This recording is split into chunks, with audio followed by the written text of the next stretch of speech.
જય સિયારામ. કેમ છો બધા? મજામાં? આપણા બ્લોગ જોતા મજામાં જ હોય. બેઠો બેઠો ટાઈમ નહોતો જતો. મેં કીધું હવે મારા ભાઈબંધને પૂછી લઉં કે ઇન્સ્ટાગ્રામ છે એ કેટલા ગ્રામનું હોય. જય સિયારામ, જય દ્વારકાધીશ, જય રામાપીર. કેમ છો બધા? મજામાં ને? જો કે આમ તો યશના બ્લોગ જોતા હોય બધા મજામાં જ હોય. તો યશ કહેશે કે મમ્મી હાલને થોડોક બ્લોગ બનાવી નાખીએ કે તમે કીધું મારે રસોઈ શાક જે બની ગયું છે, દમાલું બનાવ્યું છે બટેકાનું, અને ખીચડી મૂકી દીધી, રોટલી હજી બાકી છે. તો મેં કીધું 7:45 થઈ ગયા, યશ મોડું થાય હું રસોઈને મારે કહું. તો કે ના હાલ થોડીક વાર બનાવી નાખીએ કે.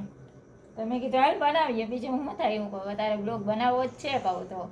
એટલે તે હાલો મેં કીધું આવું તો હમણાં જારો થોડીક વાર પછી.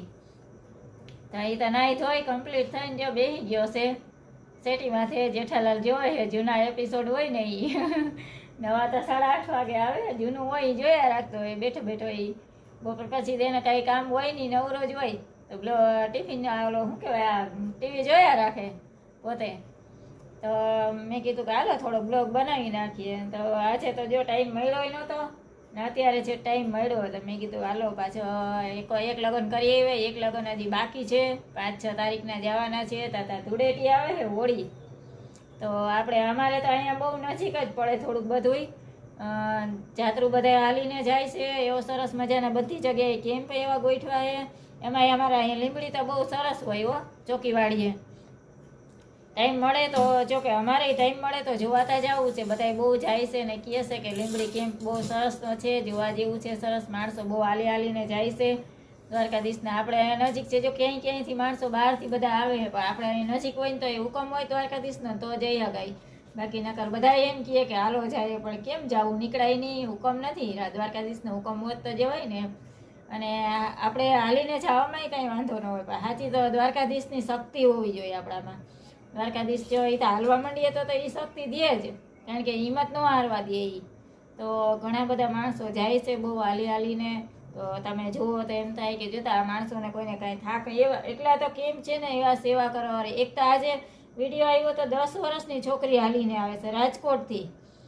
10 જ વર્ષની છે એ છોકરીને પગમાં માલિશને કરતા હતા. એ સરસની પોતે બોલતી હતી કે થાક નથી લાગતો મને, થોડો થોડો લાગે, બહુ નહીં.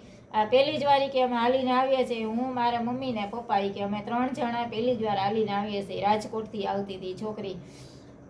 તો રસ્તામાં ક્યાંક કેમ્પમાં આરામ કરવા બેઠા હશે ને તો એના બધા પગને ચોરતા હતા. અને એવું સરસ મજાની છોકરી એવી સરસ છે ને બોલતી હતી. એના મોઢા ઉપર તો એવું નહોતું લાગતું કે થાક છીએ ને જરાય. તો એ કહેશે કે દ્વારકાધીશની દયા છે એમ, કે મને કાંઈ થતું નથી, મને થાક લાગ્યો નથી, થોડો થોડો, બહુ નહીં એમ કે હું થાકી રહ્યો, આપ ચડે કે એવું કાંઈ નહીં. અવળી દીકરીને નકર હાલવાની હિંમત તો જોવે ને, ભગવાન દ્વારકાધીશને કૃપા કહેવાય. નકર અવળી દીકરી આટલું બધું ન હાલી શકે એમ. તો સરસ મજાનું પોતે હાલીને જાય છે. આપણે 6 વર્ષની છોકરી હતી એ જાતી હતી ને એવી જ રીતના આ છોકરી અત્યારે હાલીને જાય છે દ્વારકા. એ તો છેક બહુ બહારથી આગેથી આવી હતી, અને આ તો આપણે નજીક કહેવાય. રાજકોટે કંઈ નજીક તો ન કહેવાય, એટલે એ 300-350 કિલોમીટર જેટલું થાય એમ કે દ્વારકા એને.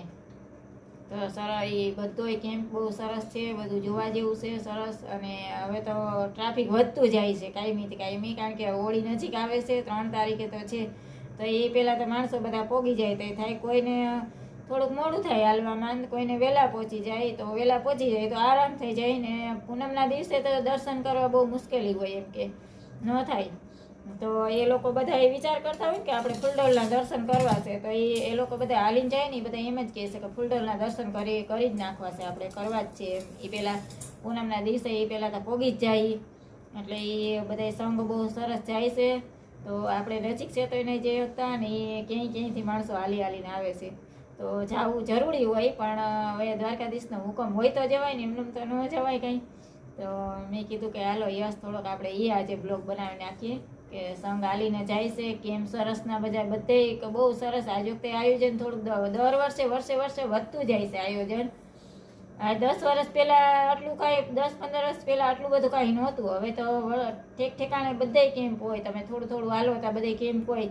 કોઈ ઠંડા પાણીના નાન તેન શરબત ને આન તેન નાસ્તા પાણી બધું એમ.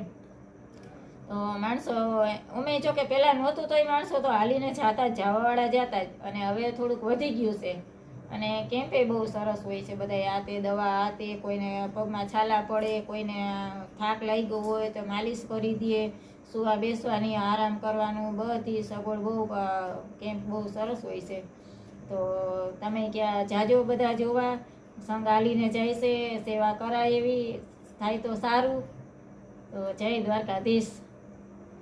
આપણા આજે વિડીયો આવી જશે તો આપણો વિડીયો ગમે તો લાઈક કરજો, શેર કરજો, કોમેન્ટમાં જણાવજો કેવો લાગ્યો વિડીયો. બાકી કેમ છે મારા કલેજા, મજામાં? હવે ચાલો મળીએ બીજા નવા બ્લોગમાં.